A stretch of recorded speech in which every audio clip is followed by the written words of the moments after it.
What's going on, YouTube? Today we got a quick project here with my dad's truck. So this is a 95 Nissan pickup. It has a 4-cylinder in it, as you can see.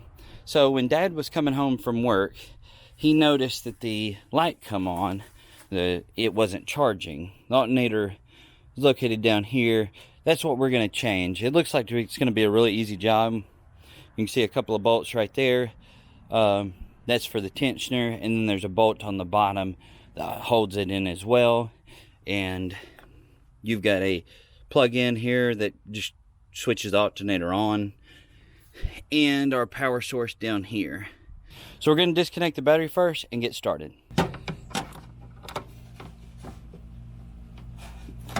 So a quick note here while I'm taking the battery off. I've checked all of the fuses with a test light to make sure that everything was okay there just before we pull this alternator. I also spec'd out the alternator with my multimeter. I know it's not charging, so that's what the issue is. So this is how the alternator sits in the truck. Up over here where my finger's at, this is your 12 volts in. Here are your wires that controls when the alternator is charging. So it's sitting in there just like this. So this bottom bolt and this top bolt should be pretty easy, but I don't think you're going to be able to see it real well. Our slack adjuster is a 12 millimeter. And by the way, it's also a 12 millimeter. Seems to be a washer on top of it. So there you have it. We're just going to set those up top. Found a 3-inch extension would get me enough clearance in there to adjust the slack adjuster.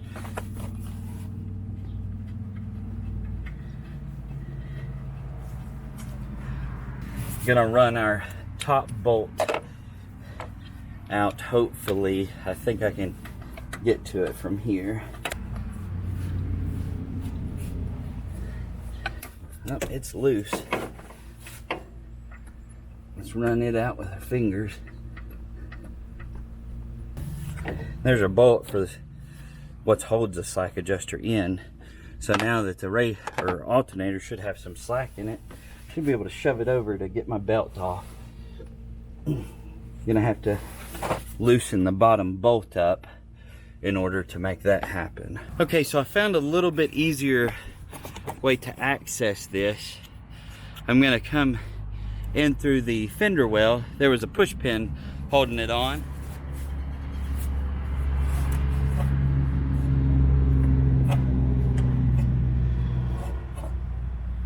But that allows me full access to the bolt, which is turning freely now. We're just going to set our belt off. Sorry about that truck. We're just going to ease the belt off and try to leave it in place. Hopefully it doesn't fall off of any of our other stuff, and that way we should just be able to put it back on, not have to run it around everything else. Okay, so this is on the back of the bolt that holds the alternator in, and it allows you to not have to have two hands holding this while you're spinning that off. Alright, also, if you got the fan shroud, the bolt is so long that it hit the fan shroud, so I had to push the fan shroud over to get it out. And it seems to be wedged in that what's holding where the bottom bolt is, that hole there. So let me pry on it from the bottom. Okay, so here's the plug. There's a push tab down here. So all you got to do is push it and it comes out. There we go. And just like that, it is ready to come out. It almost would come out of the fender well. Let me take this battery completely loose. We're going to try to bring it up by the battery tray.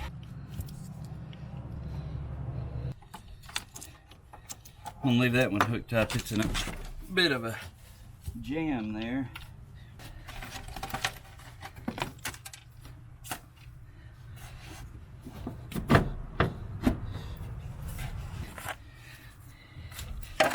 I about had it with these heater hoses.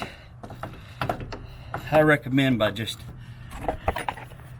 my recommendation is you just start with the heater hoses, because this is getting out of control.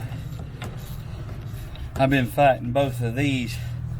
Well, this ain't a heater hose, the water hose, radiator hose. I've been fighting these the whole time. I've been better off just to have pulled them to begin with.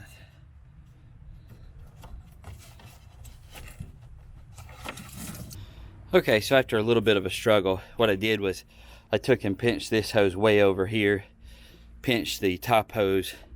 As you can see, I just plumbed it through the back, and that allows you enough access to get this alternator out of here. So let me slap the new one in and get some bolts started. One last thing, when you get it up here, you take this final wire loose. I had forgot about that, so I'm going to do that real quick.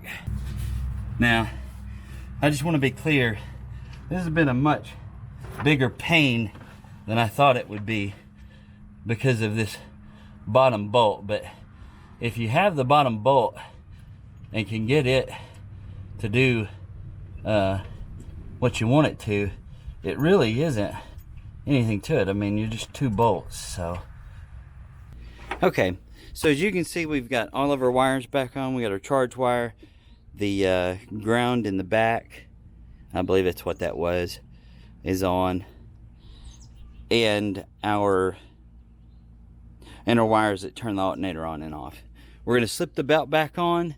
We're going to check and make sure that everything is where it's supposed to be also, and then we're going to put the tensioner bolt back in and get it run up. I've got the bottom bolt almost tight, just enough so I should be able to wiggle it around and give myself some room to adjust it.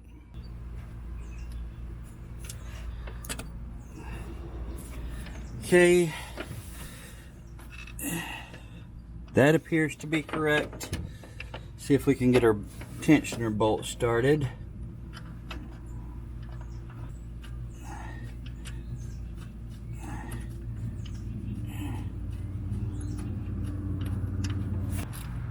I'm not going to run it up super tight. We still have to set our tension for our belt.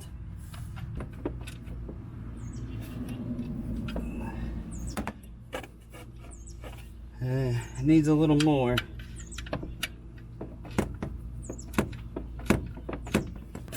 If it needs tightened up, we can always tighten it back up.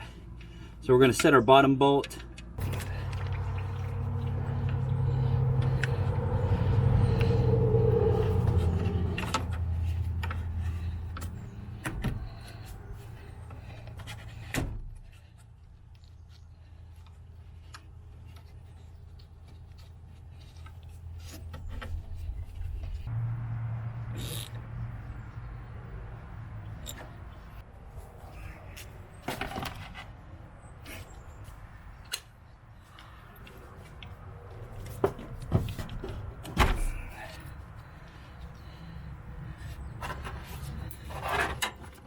Almost finished up with the battery.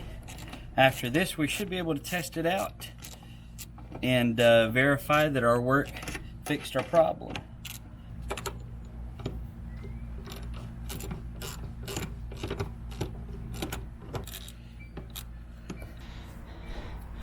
Okay, so we got everything complete. Our hoses are back tight again and in their proper places. All of our wires are in and fastened down correctly. So let's go give it a shot.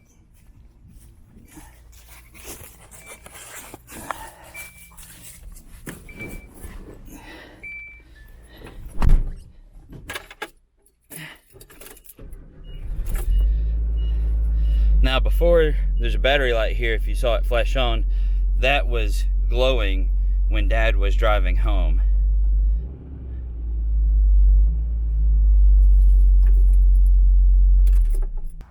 So there you guys have it. I hope you enjoyed the video and I hope it helped someone. Thank you guys for watching. We'll catch you in the next one.